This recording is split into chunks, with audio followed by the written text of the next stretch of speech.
По позициям боевиков Исламского государства в Сирии сегодня утром выпущены 26 крылатых ракет. Такие данные о ходе военной операции на Ближнем Востоке привел российский министр обороны Сергей Шойгу.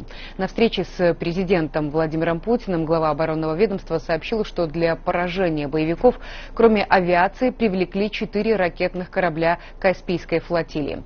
По словам министра, результаты ударов подтвердили высокую эффективность ракет на больших расстояниях, почти 1500 километров, и добавил, что все цели были уничтожены, а гражданские лица не пострадали.